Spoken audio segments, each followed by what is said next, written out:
Buenos días. Al hilo de la historia se encuentra hoy en el local de la sede en Canarias de la Fundación de Investigaciones Marxistas.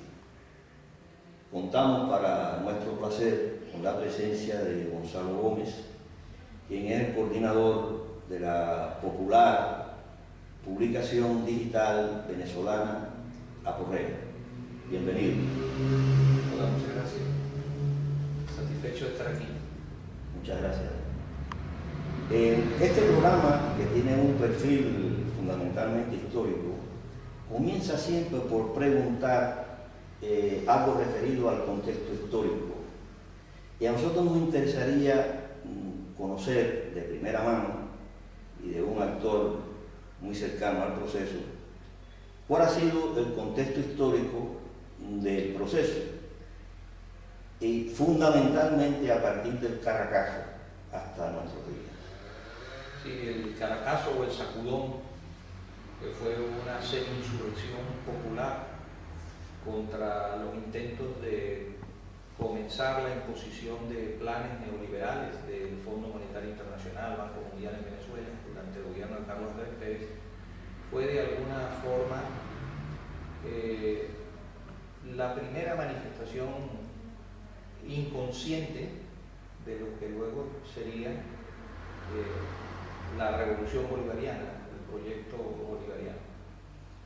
Ahí hubo un levantamiento popular espontáneo contra un paquete de medidas neoliberales de ajuste que implicaban alzas de precios, restricciones que impactaban sobre el salario y las condiciones de trabajo, además de sujeción pues, a aquellas normas que se imponían a los países para el pago de deudas externas. Ya sabemos más o menos la historia que han tenido esas políticas neoliberales en América Latina y en otras partes del mundo, y que ahora pretenden traerlas de vuelta también a estas esferas, ¿no?, del mundo, y por eso están reaccionando los trabajadores en Europa para defender lo que han concebido.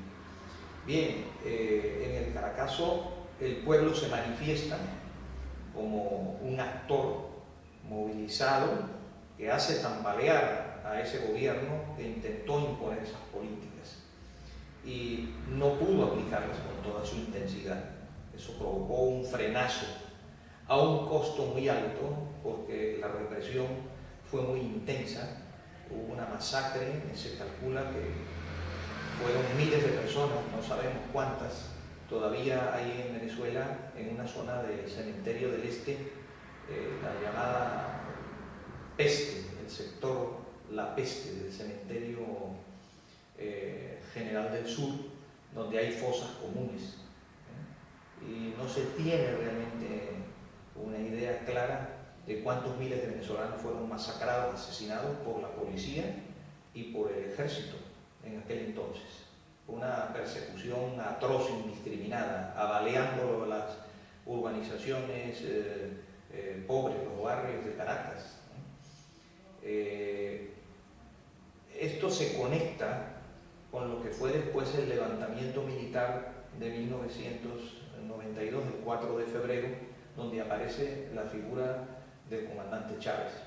Algunos le llaman golpe militar. No es un golpe militar, es un levantamiento, una insurrección de un sector de la oficialidad media y baja de la Fuerza Armada venezolana, que reacciona frente al papel que le forzaron a jugar como masacradores del pueblo, como ejército de ocupación dentro de su propio país, al servicio de intereses externos, de intereses imperialistas y de la oligarquía venezolana. Hay una parte entonces de la oficialidad y suboficialidad venezolana que llega a la Fuerza Armada siendo de extracción popular, porque no era un ejército con características como han tenido otros en América Latina, que era más cerrado a la posibilidad de incorporación de gente procedente de otros estamentos sociales. En Venezuela esa Fuerza Armada no era tan elitesca en su composición y origen social, y esto lleva a que esas características de clase se transforman en una reacción en contra de que se les haga jugar ese papel de masacradores del pueblo, ¿no? Y buscan recuperar su dignidad, y viene un planteamiento de rescate también de la soberanía, y toda la formulación que surge con el movimiento bolivariano. Eso es, digamos, como el segundo hito histórico dentro de este proceso. Después de que el presidente Chávez sale de prisión,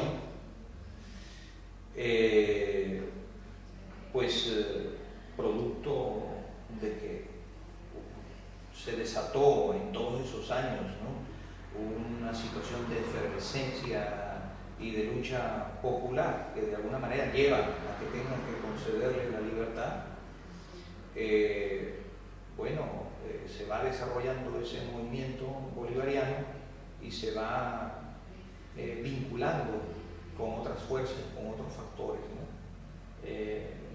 Algunos de los que estamos hoy en día en Aporrea, en ese entonces buscamos el contacto con el comandante Chávez y le planteamos la necesidad de que se vinculara con el movimiento obrero, de que asumiera las reivindicaciones de la clase trabajadora, que estuviera presente en las movilizaciones de la clase trabajadora, y efectivamente el presidente Chávez planteó, bueno, ayúdenme a dotarme de un programa y de un planteamiento en relación con la clase trabajadora, reconociendo el papel importante que tenía que jugar en la revolución que estaba ya en desarrollo. Y se trabajó en la conformación de la Fuerza Bolivariana de Trabajadores, que es uno de los antecedentes originarios de las expresiones del mundo sindical que hay hoy en Venezuela, entre ellas la Unión Nacional de Trabajadores, por nombrar alguno. El presidente Chávez llega al poder por la vía electoral. En un principio no participó en elecciones, mientras fortalecía, desarrollaba ese movimiento, se definía mejor, se preservó desde ese punto de vista, hasta que decide lanzarse por la vía electoral. Y efectivamente entonces gana, como sabemos, en el año 1998 con el planteamiento de ir hacia una asamblea constituyente. La asamblea constituyente que se establece en el año 1999 y que apunta a una nueva configuración y un nuevo ordenamiento del Estado y de sus bases jurídicas, aun cuando no elimina su condición de Estado burgués, no elimina su condición de Estado capitalista, sí establece, por lo menos, que debemos ir a un Estado de derecho, un Estado social, de justicia, y con recuperación de la igualdad entre los ciudadanos. Ahí entonces se logran en esa Asamblea Constituyente conquistas importantes desde el punto de vista democrático, abriendo más posibilidades de participación al pueblo. Sería interesante poder profundizar en algunas cosas, porque se ha hablado de manera tan tergiversada y perversa sobre la realidad venezolana, sobre todo los medios de los empresarios y negociantes de la comunicación en el Estado español, y ocultan cosas muy significativas. En Venezuela tenemos el derecho a referéndum revocatorio.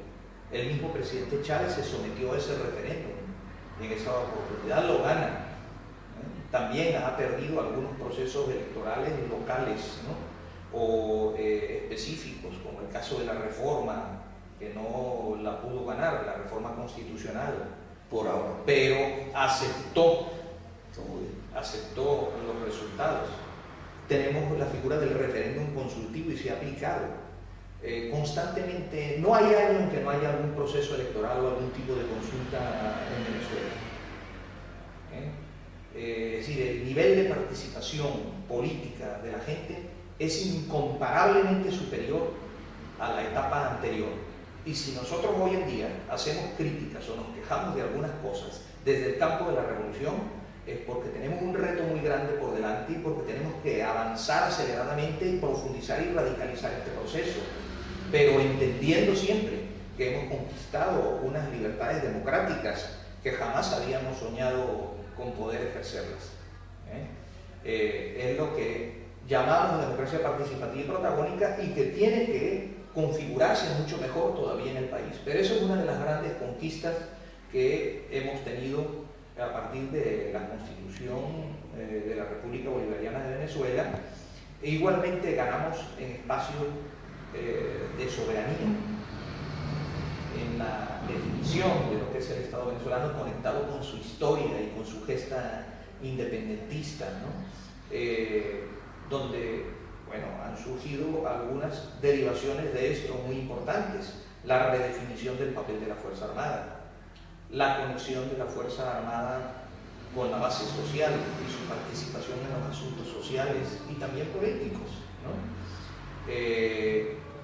El redefinir la doctrina militar en Venezuela, separarla de la doctrina elaborada por los Estados Unidos y la formación de los militares que se venía dando en la Escuela de las Américas. Posteriormente, que se logra eso, ya motivo del involucramiento de los Estados Unidos en el golpe de Estado, la salida de la misión militar norteamericana de la sede del Ministerio de Defensa y del principal cuartel o fuerte tribuna que está ubicado en Caracas. Allí estaban metidos los militares norteamericanos, allí adentro.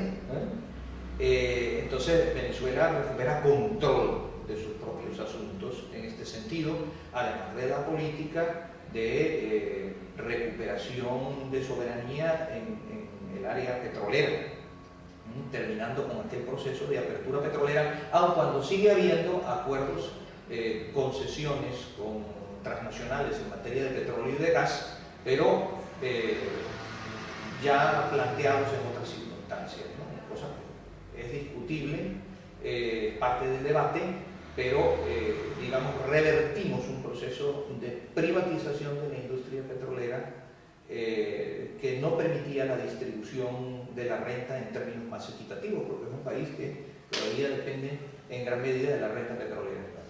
Bueno, esas son algunas de las conquistas. Desde el punto de vista social, avances importantes en materia de salud con el apoyo de Cuba, desde el momento en que se instala Barrio Adentro y las misiones en el área de salud, que permitieron sobre todo que la gente de los barrios pobres tuviera acceso a la atención primaria en salud, la salud preventiva y la atención médica en las zonas populares de manera gratuita, en un país donde la medicina estaba casi totalmente privatizada y la salud pública estaba en una situación muy crítica. Todavía hay problemas de superar en el área de salud, sobre todo en lo que tiene que ver con el sistema de hospitales, pero ha habido avances innegables y que se reflejan en las tasas de mortalidad infantil, por ejemplo, se reflejan en las estadísticas de la ONU, de la UNICEF. La reciente indicador del IDH, el índice de desarrollo humano, que ha aumentado, creo que en el puesto 53. Le coloca en posiciones de avanzada en el mundo el índice de Gini, el índice que mide la brecha, los niveles de desigualdad entre sectores sociales, donde hay una mayor aproximación. En Venezuela es menor la distancia ahora entre los sectores que están en una posición más desfavorecida y los que tienen mejores condiciones. La pobreza, sobre todo la pobreza extrema, la reducción de la pobreza extrema. En el plano educativo, con la ayuda de Cuba y con el Yo Sí Puedo, dentro de la misión Robinson, la anulación, eliminación del analfabetismo y la mejora de oportunidades para la superación educativa a nivel básico, medio e incluso superior. Venezuela está logrando hoy en día un incremento de la matrícula en educación universitaria muy importante, superior al de muchos otros países, ¿no? Sobre todo en comparación con la misma América Latina, donde va siguiendo los pasos a Cuba. Entonces, estos son algunas de las conquistas sociales, socioeconómicas y políticas y en materia de soberanía, de búsqueda de la independencia nacional que ha ganado Venezuela. Estamos en ese proceso y es un proceso donde ha habido rudas confrontaciones, como el golpe del 11 de abril del año 2002 y el paro sabotaje petrolero. Justamente frente a esas intentonas violentas de fuerza de la oligarquía y del imperialismo, ellos mismos han forzado al proceso revolucionario venezolano a irse radicalizando. Y esto me lleva entonces a la segunda pregunta. ¿Cuál es la correlación actual de las fuerzas, de las distintas fuerzas políticas que se mueven en este escenario? Claro, hay que decir que más allá de las correlaciones de fuerzas que se expresan en el terreno electoral, hay un problema estructural. Me refiero a eso. Claro, como decía antes, estructuralmente Venezuela sigue siendo un país de economía capitalista, independientemente de que se vaya ampliando el sector de la economía social, las empresas estatizadas, algunas de ellas funcionando bajo un modelo de capitalismo de Estado con mayor justicia distributiva de la renta, pero otras ya funcionando bajo control obrero, con participación de la clase trabajadora en la conducción de la producción, en la planificación, en la toma de decisiones, en la revisión de la contabilidad de las empresas. Por ejemplo, ahora, y es bueno decirlo, en Venezuela están en una experiencia de control obrero las empresas de la Corporación Venezolana de Guayana, que incorporan la siderúrgica Sidor, que fue renacionalizada después de una lucha. No es que es intención, también la clase trabajadora corcovea y el mismo gobierno lo presiona, y el presidente Chávez tiene que tomar decisiones, ¿no? Bueno, esa es la siderúrgica más importante y está en una experiencia de control obrero, con mesas de trabajadores, donde el presidente de la empresa se le denomina presidente trabajador provisional, electo en asamblea con participación de la base trabajadora. Es decir, no estamos hablando de gerencias nombradas a dedo, inamovibles, que funcionan bajo criterios de verticalidad, reproduciendo exactamente las relaciones sociales de producción capitalista, ¿no? Empezando a introducir cambios, transformaciones, y donde los trabajadores empiezan a poder volcar creativamente toda su experiencia en el desarrollo de la producción y en eliminar una cantidad de vicios, de triquiñuelas, de mecanismos de trampa contra las empresas del Estado que se ejercían entre la burocracia estatal y el sector privado, porque los capitalistas pueden estar en contra del gobierno de Chávez y quererlo eliminar, pero tratan de aprovecharse de los negocios con el Estado y seguir sacando ganancias, y a veces hacen negocios muy buenos. Que en esencia es un Estado burgués. Claro, entonces tenemos la economía capitalista y un Estado burgués con la estructura, con los mecanismos de funcionamiento, introduciendo ajustes, modificaciones en un proceso contradictorio, con tensiones en muchos casos, internas también. Pero quería destacar, por ejemplo, esto que representaría la avanzada: Alcasa, Benalún, Bausilún, algunas de las empresas del aluminio que antes eran contratistas privadas, también industrias cementeras, industrias del sector de la alimentación, algunos bancos importantes, entre ellos uno que le debe doler, y quizá no le duela tanto, porque el Banco Santander, que se convierte en Banco de Venezuela, del Estado, en última instancia ha sido comprado. Sí.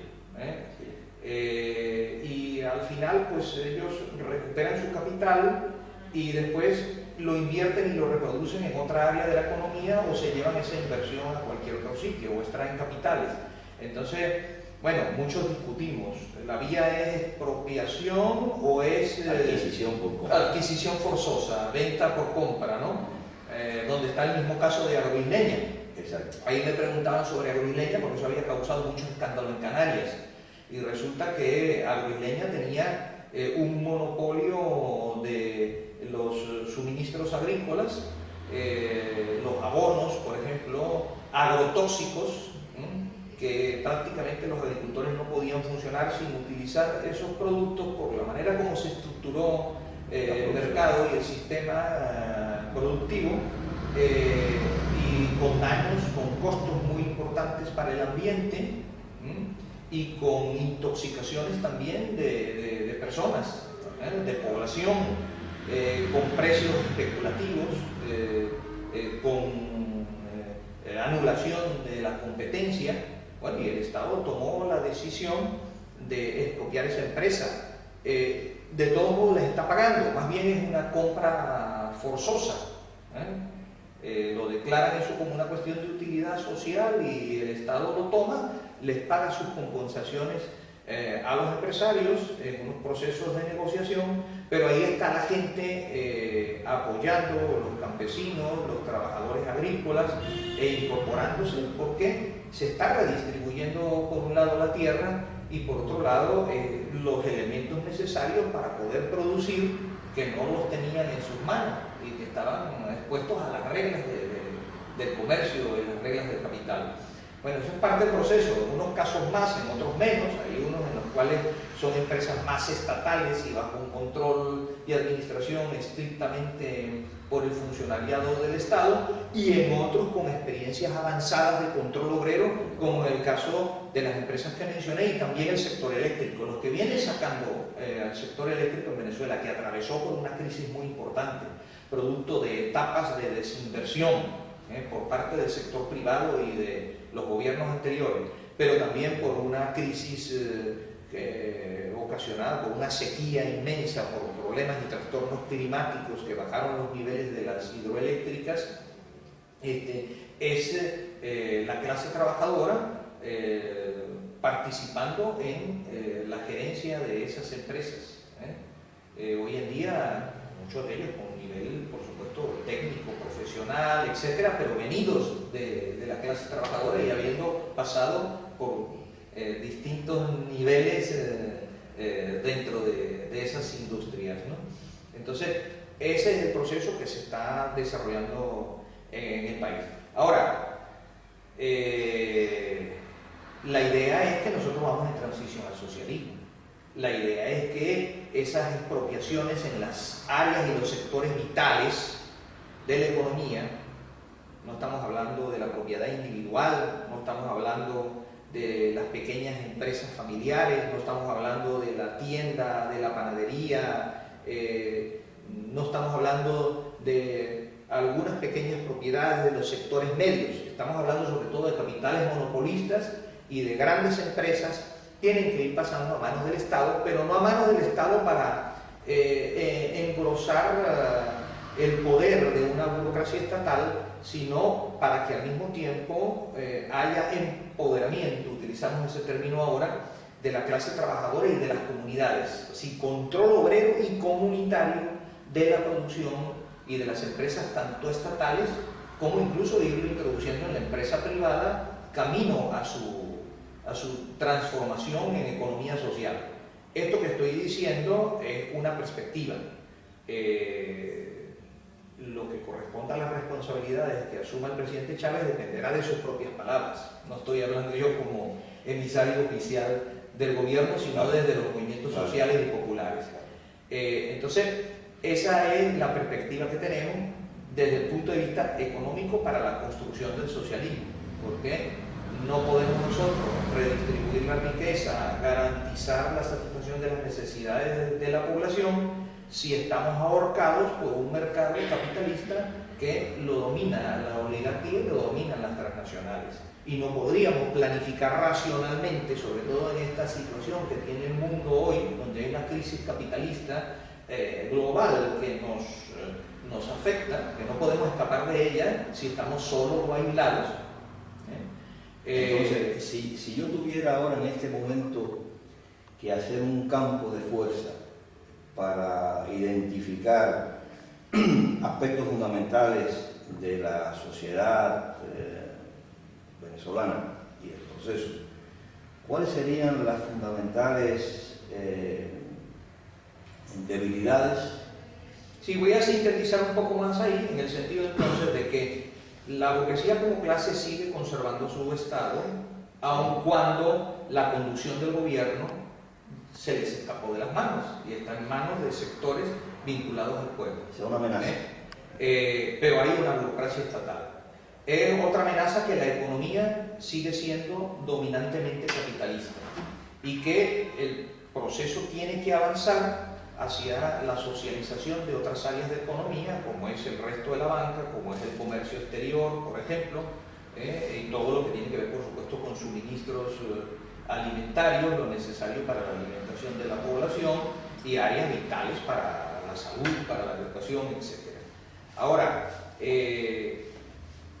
desde ese poder económico y de esos mecanismos que todavía existen en el Estado, la burguesía, que además es una burguesía proimperialista, antinacional, presiona, sabotea, introduce trabas, especula, trata de desestabilizar económicamente y políticamente, continúa intentando la posibilidad de asestar un golpe de Estado de manera directa con sectores militares o con intervención imperialista o a través de tapaderas institucionales. Por eso también intervienen en las elecciones y en la disputa política para tratar de controlar las instituciones, de recuperar el control de las instituciones y arreciar su arremetida contra este proceso revolucionario. Y en ese terreno nosotros veníamos de triunfos muy contundentes, muy claros, muy fuertes, con unos volúmenes de votación y diferencias frente a la votación de la derecha muy notables, pero ahora el 26 de septiembre las cosas no fueron así en las elecciones parlamentarias. La derecha había salido de la Asamblea Nacional, no estaba en el Parlamento porque ella misma lo había abandonado, y ese Parlamento tenía el control absoluto de los factores vinculados al presidente Chávez. Ahora la derecha logró en esta participación electoral una parte importante de esa Asamblea Nacional. El chavismo gana la mayoría simple, pero no gana la mayoría calificada. No tiene más de los 2/3, ni siquiera tiene más de las 3/5 partes, aunque tiene la mayoría simple. Y esto significa que hay leyes que no se pueden aprobar. Estamos luchando por una ley orgánica del trabajo que apunte a romper con la lógica capitalista, y si vamos a depender de la próxima Asamblea Nacional, esa correlación de fuerzas no nos permitiría aprobar esa ley. Ahora, en este caso que mencionas de la reinstalación de la derecha en el Parlamento, yo he leído algunas informaciones que dicen que, con independencia de eso, si se comparaba con la anterior participación donde habían estado presentes, que la derecha había bajado en la representación, había perdido unos cuantos escaños. Sí, no recuerdo si eran 20 o algo de eso. Desde el punto de vista numérico del número de escaños en el Parlamento, pero el proceso revolucionario no puede detenerse. Se supone que nosotros tendríamos que ir avanzando y que ir consolidando, y no volver a reinstalarse factores de la burguesía en la Asamblea Nacional.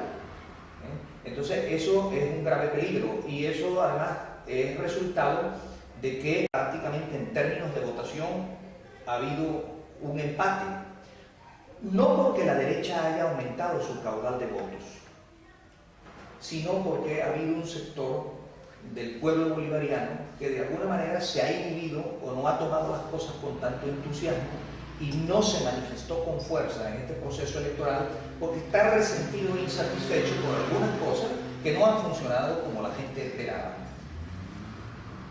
Aclarando siempre que estamos en unas condiciones relativamente muy superiores a las que teníamos en la Cuarta República, pero las nuevas generaciones incluso, por ejemplo, no conocen el pasado, viven su presente y siempre están pensando en qué es lo que queremos. Sí, es mejor todavía. Claro, mejor todavía, y entonces viene la confrontación crítica, viene el reclamo, no tienen la memoria histórica de las luchas que nosotros hemos pasado.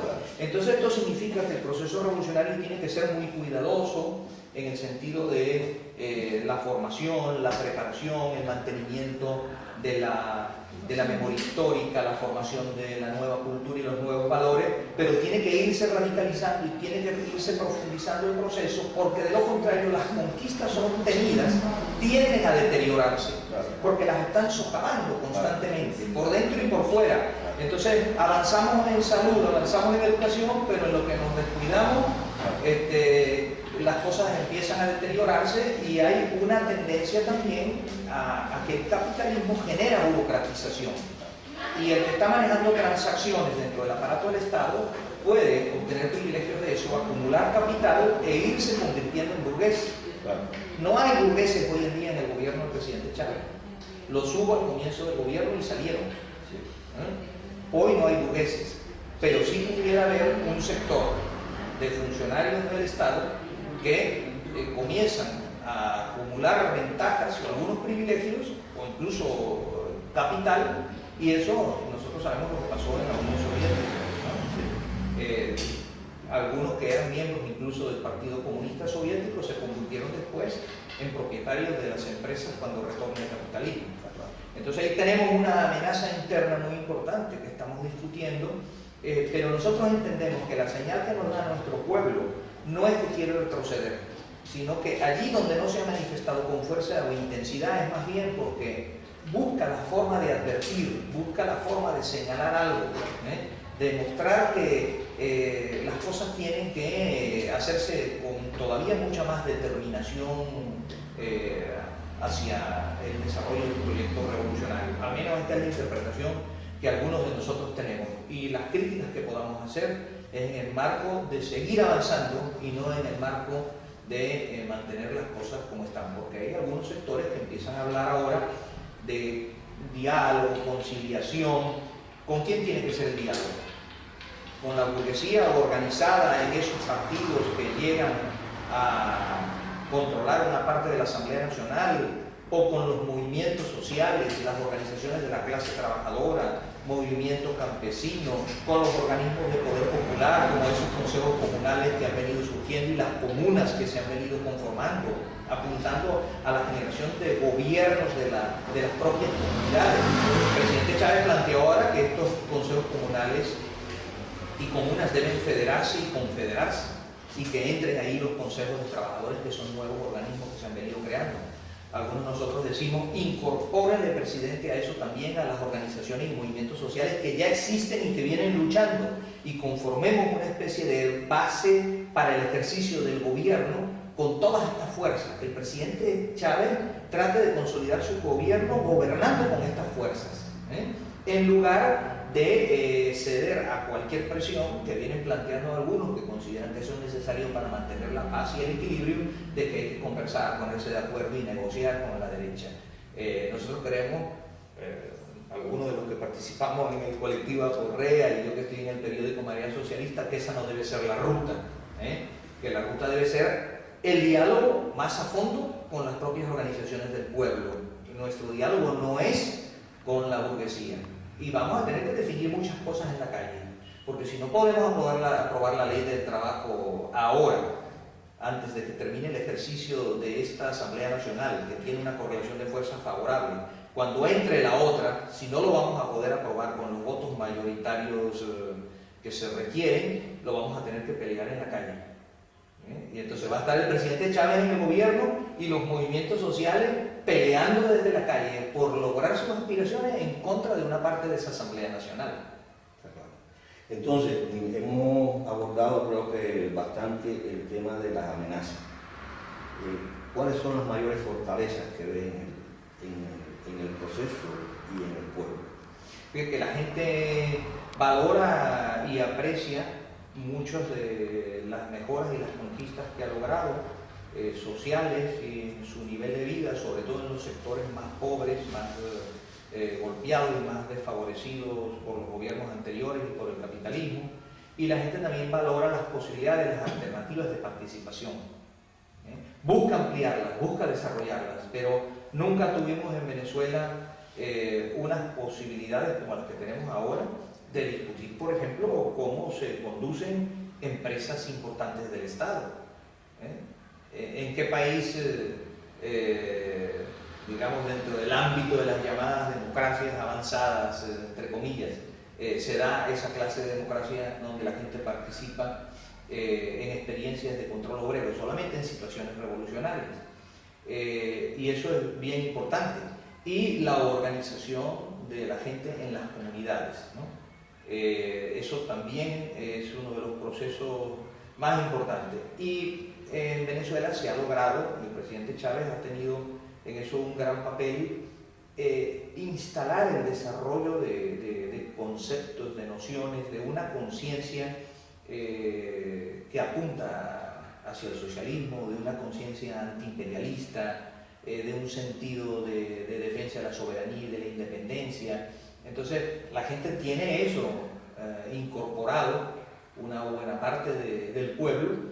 Hay otra parte que está siendo bombardeada por mensajes contrarios y hay vulnerabilidades, y entonces se desdibuja la conciencia, sobre todo en los sectores que no han podido tener todavía una formación política. Entonces, en ese sentido habría un peligro, pero para mí las fortalezas son los avances que ha habido en materia de economía social y de control obrero, que representan el ejemplo del modelo hacia donde tenemos que ir, y la participación del pueblo organizado en experiencias de poder popular, que deben ampliarse, que deben desarrollarse, y que tenemos que lograr una instancia nacional que le permita al presidente gobernar con esas organizaciones del poder popular y seguir el camino, pues, ¿no?, hacia el triunfo definitivo de la revolución bolivariana. Nosotros, desde lejos, nos parece que hay una diferencia sustancial en el caso de la Fuerza Armada Bolivariana en relación con otros países del entorno. Pudiéramos decir que la Fuerza Armada, considerarla como una fortaleza dentro de lo que es la defensa del proceso. Y te iba a decir justamente que ese es un elemento muy importante que no puede faltar, porque justamente la revolución bolivariana es una síntesis entre el protagonismo popular que surge en el Caracazo y los cambios que se dan en la Fuerza Armada venezolana y que emergen en el año 1992 con el 4 de febrero y después también el 24 de noviembre que hubo otro levantamiento militar. Entonces, el 13 de abril para nosotros representa una de las expresiones de la combinación entre lo cívico y lo militar. El pueblo en la calle pidiendo que regrese el presidente Chávez, que lo tienen secuestrado los golpistas, y una fuerza armada que responde frente a ese pueblo, una parte importante de ella, y dice, junto con el pueblo vamos a restablecer las instituciones democráticas y vamos a volver a regresar al presidente Chávez al poder, ¿no? Y esa Fuerza Armada rompió con muchos esquemas y tiene muchos mecanismos de conexión con el pueblo, y además hay una experiencia en desarrollo de formación de milicia, de una reserva. Hay gente de todas las edades, de todos los sexos participando en formación y entrenamiento militar en las comunidades, en los fines de semana, en espacios de las escuelas que funcionan durante el día en las labores educativas. Va la gente y van las familias y los padres de esos mismos niños que se incorporan voluntariamente en la formación militar. Y está planteado también los cuerpos de combatientes en las empresas, por ejemplo, donde hay control obrero, que los trabajadores estén organizados allí, que sean parte de la milicia, e incluso el presidente Chávez dice que el parte de armas esté allí a su disposición. Esto es un planteamiento, se está desarrollando, y eso es una expresión, un camino hacia que realmente pueda haber en Venezuela un pueblo armado, no un pueblo que está a expensas de una fuerza armada que en un momento dado pudiera voltearse contra el pueblo mismo, ¿no? Entonces hay un cambio, una transformación en el estamento militar, hay discusión política. Yo puedo discutir en Venezuela cosas que uno no hacía antes. Antes los militares los evadía, la relación era de tensión con cualquier miembro de la Fuerza Armada, y los temas políticos había que tener mucho cuidado cómo se tocaban. Hoy en día uno puede conversar con un oficial de la Fuerza Armada venezolana sobre cómo haríamos nosotros para defender al país en caso de una invasión, un intento de invasión imperialista.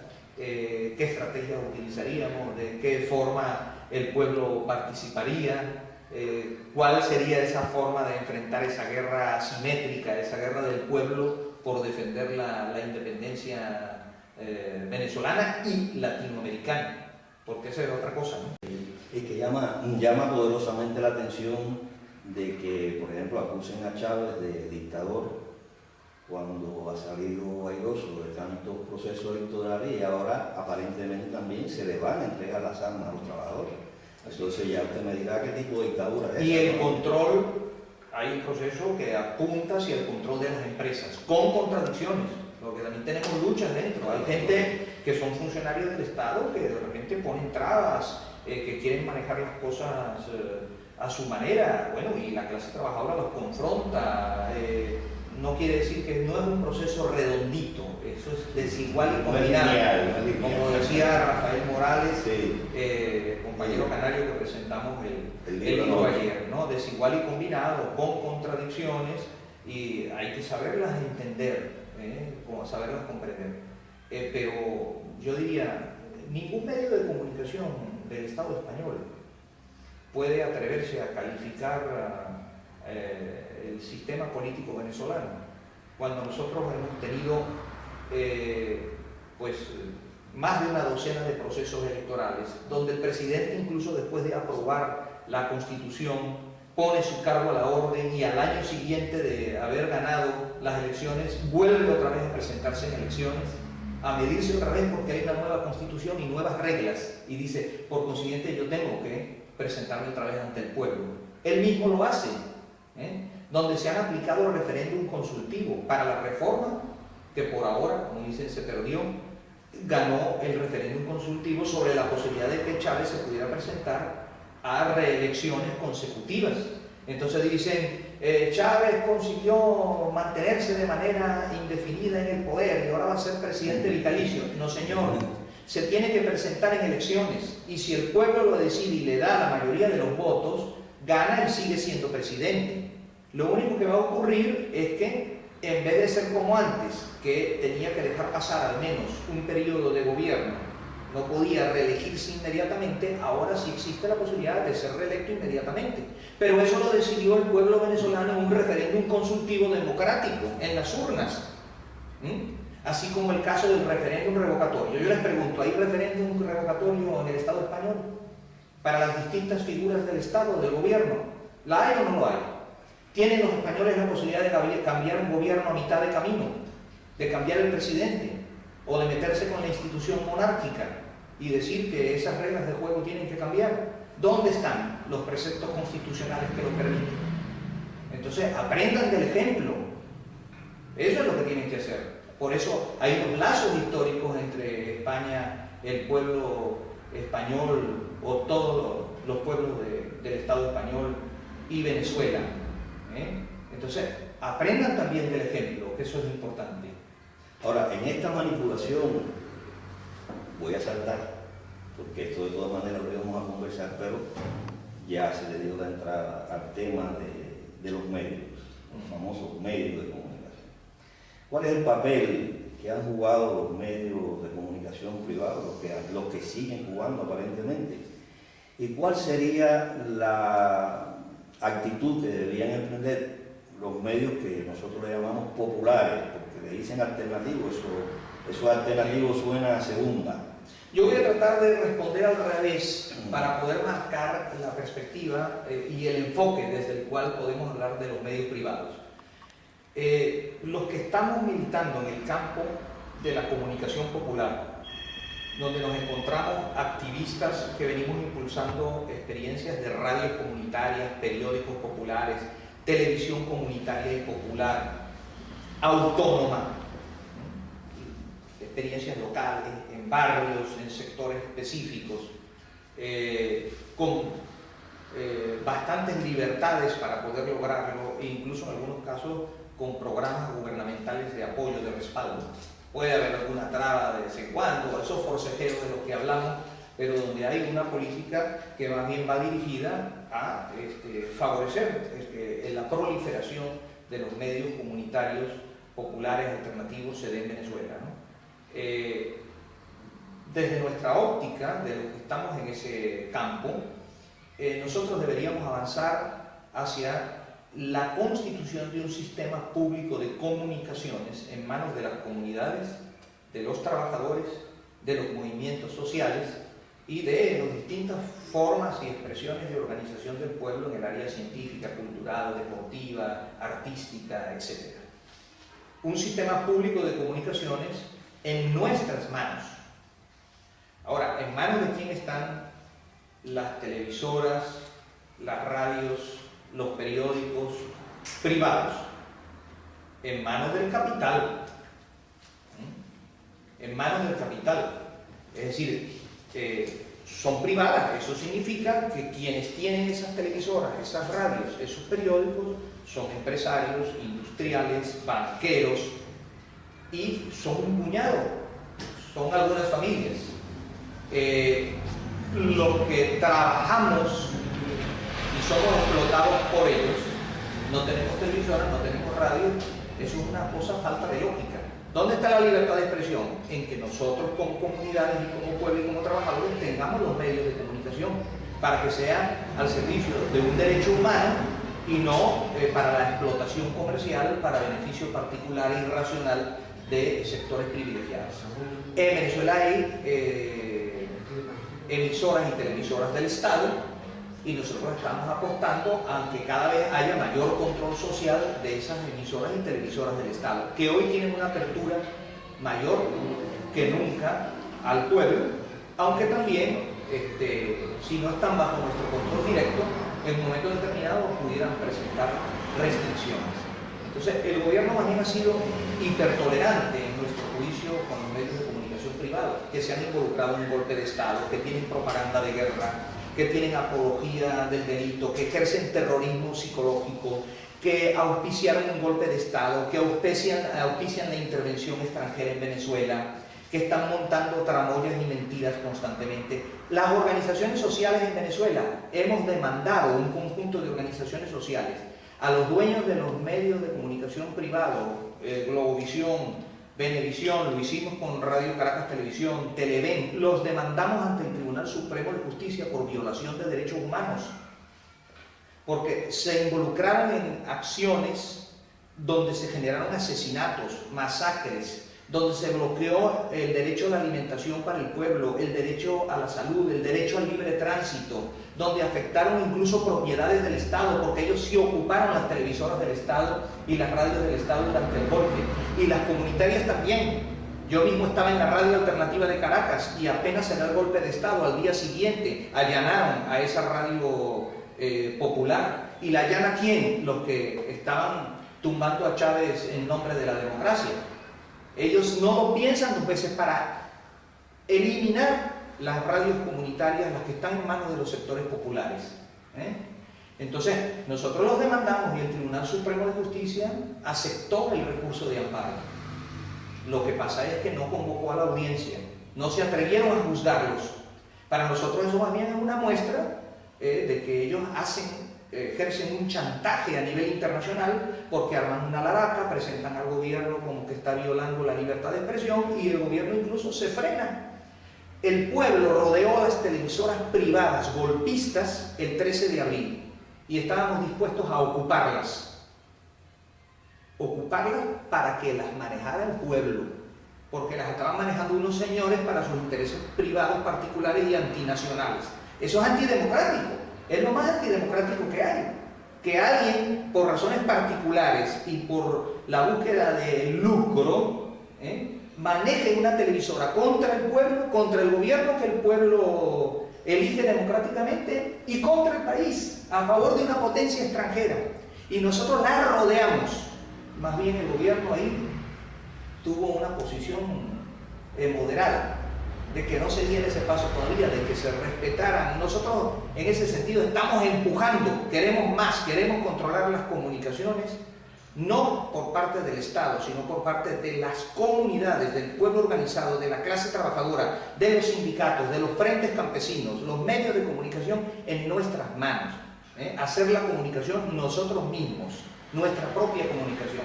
Eso sí es libertad de expresión, al servicio del derecho a la comunicación y no al servicio del capital. Gracias. Tenemos que terminar. Solamente nos gustaría, si pudiera brevemente, contextualizar Venezuela en el marco internacional, específicamente con el ALBA y con el nuevo convenio que acaba de firmar con Cuba 2010-2020. Lo que decíamos ayer en la presentación del libro de Rafael Morales, la revolución venezolana no tiene destino, sino es parte indisoluble de la revolución en el resto de América Latina. Y ahí entra Cuba, ahí entran los países como Bolivia, Ecuador, que están digamos, una situación en estos momentos de avanzada de los pueblos, y que estos países, junto con Nicaragua y algunos de los países del área del Caribe, conforman el ALBA, los países del ALBA, con nuevas formas de intercambio, solidario, redistributivo, de intercambio, no para aprovecharse unos países de otros, ¿no? Creemos que ese es el camino, pero rompiendo con la economía capitalista.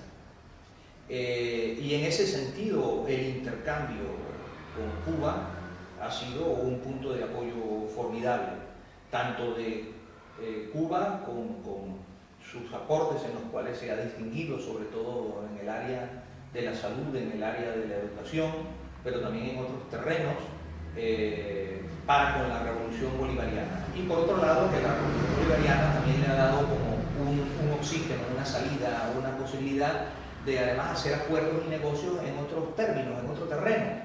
Cambiamos petróleo por educación y por salud. Algunos le dicen, Chávez le está regalando el petróleo a Cuba. Chávez está retribuyendo a Cuba lo que le corresponde por lo que se está aportando en materia de políticas sociales, las misiones.